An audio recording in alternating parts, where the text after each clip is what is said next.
Salut Richard. Salut Laurent. Ça va? Je suis très heureux de partager ce moment avec toi.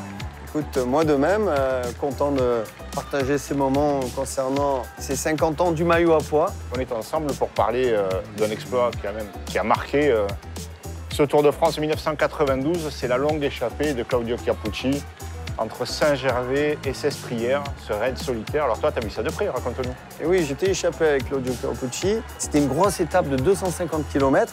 On avait fait peut-être 80 km déjà avec un gros groupe. Et après, Capucci était parti tout seul. En tout cas, je m'étais relevé.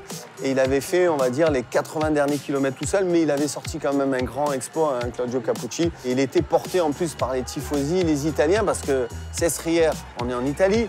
Donc Capucci est arrivé à la maison. Regardez, voilà. Regardez ça, une marée humaine pour Claudio Capucci. En tout cas, ça reste, c'est sûr, un grand souvenir de cette étape incroyable. Claudio Capucci qui vit son plus grand jour de coureur. Moi, c'était mon premier Tour de France, donc envie de montrer de quoi j'étais fait.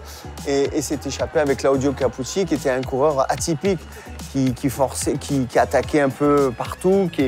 Le maillot à pois lui ressemblait bien, parce que le maillot à pois ressemble à celui qui n'a pas trop froid aux yeux, qui part un peu en chevalier, en soldat à l'avant. Et voilà, Capucci est allé chercher ce maillot à pois et aussi cette superbe victoire d'étape.